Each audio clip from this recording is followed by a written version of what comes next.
This year, the holiday, the Chag of Yom Haatzmaut, Israel's Independence Day, coincides with the Parshiot HaShavua, the Torah portions of Tazria Metzora.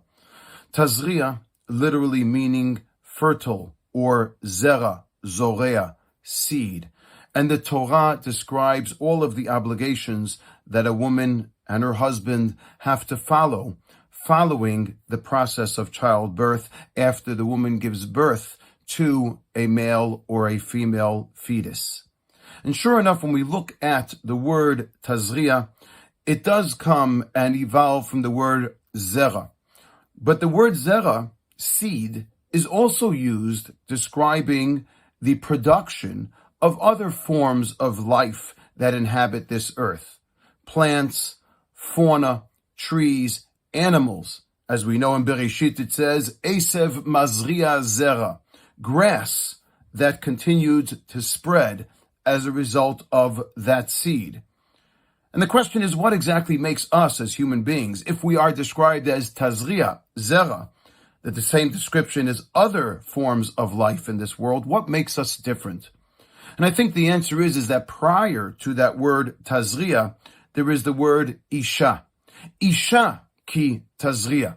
We are human beings. Following the birth of a child, the mother has to offer a korban laHashem, a sacrificial offering, reminding them that ultimately they are not there merely just to produce, but to go through the process of production for the sake of serving and for the sake of giving service to HaKadosh Baruch Hu, to create a Kiddush Hashem, to sanctify our service of God in this world. And therefore, essentially after one gives birth, they are attempting to also demonstrate that there's an interest to infuse a moral compass, the values that have to be inculcated into mankind. That is why I propagate.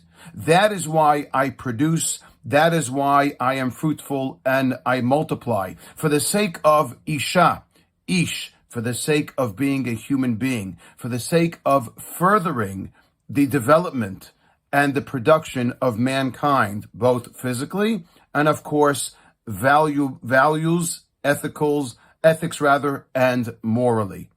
And therefore, it is for this reason that it says immediately following the birth of the child after Tazria, Ubayom hashmini yimol besor orlato, the chiyuv, the obligation of circumcision of a male.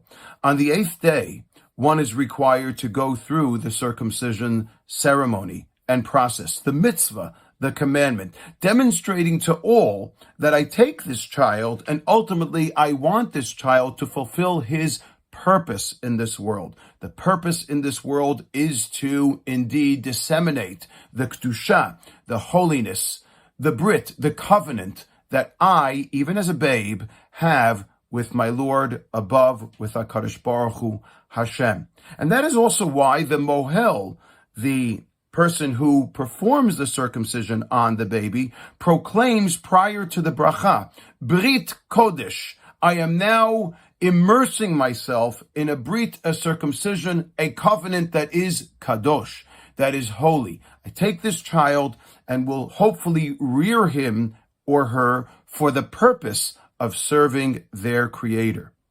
Yom Haatzmaut, the word Haatzmaut, literally means independence. But Haatzmaut can also be a derivative in Hebrew from the word otzma. Otzma is strength. And what we really are doing at the same time in proclaiming our independence, we're really praying for and anticipating having the strength to be able to elevate that independence for purpose. Last night I was dancing in Yerushalayim as we concluded Yom HaZikaron and ushered in Yom HaAtzmaut. And a young man who recognized me from the army came over to me, a chayal, and he said to me, Rabbi Hammer, it's been years that I've seen you, but I want you to know I'm so happy. He gave me a hug and he said to me, I want you to know that there was a time during my army service that I felt down and I felt put upon and I wasn't sure that I could continue. I was discouraged. But you came that day to speak to our unit and you elevated my spirits, and you gave me the resilience, the hope, and the desire to encourage myself and to continue on in my training. And I want to thank you for that.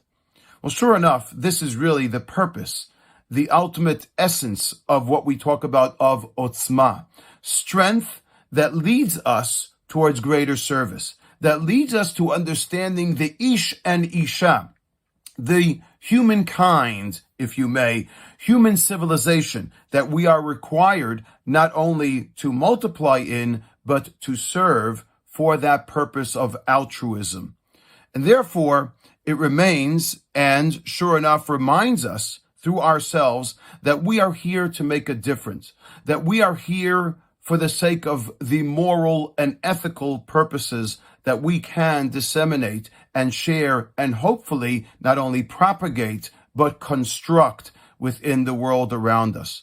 We look around and we see the differences of the people around us, different types of people that we might come across, that we're here ultimately for the betterment of our fellow, for the betterment and furtherment of our civilization.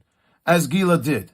Gila herself had the ability to look at people around, and even if they seem strange or different or foreign, or even if she didn't necessarily know them personally, she'd approach them and demonstrate that she was there, that she loved them, that she cared about them. That was the type of person that she was.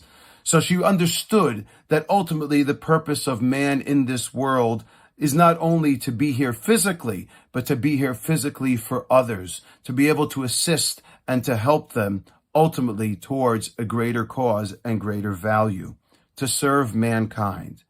This Sunday, we will begin the first course of Mental Health First Aid, a course in which we will be given over to instructors to be able to disseminate that course to others throughout Eretz Yisrael, the land of Israel.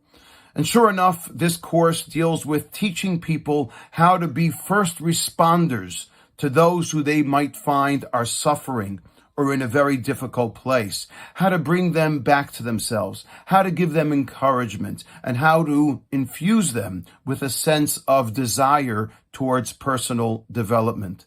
It is through the efforts of the Amutah, the organization Oneg, and the efforts of my dear friend Stuart Katz, who brings this course to Eretz Yisrael. And sure enough, I want to bless all of us, and particularly those who will be embarking upon this journey and this course, to truly appreciate and embrace the birth of this effort, the understanding that one who takes this course is not only Tazria, Zera, planting a seed, but planting a seed for the sake of Ish and Isha, for the sake of the furtherment and for the sake of producing and certainly supporting mankind and the civilization that is around us, reminding us of the Ish, reminding us of the people, the person that we can ultimately be. And therefore, as a result of that reminder, we should also be able to have the Haatzmaut, the independence, but at the same time, the otzma, the strength that is the derivative of that purpose. We should all be zoche to appreciate and embrace both Yom Haatzmaut, the Day of Independence, and use it as an impetus to encourage us towards Yom HaOtzma, the strength that we could find not only impacting those around us, but of course beginning with impacting ourselves. I wish all of you a Shabbat Shalom, and of course, Yom HaAtzmaut Sameach.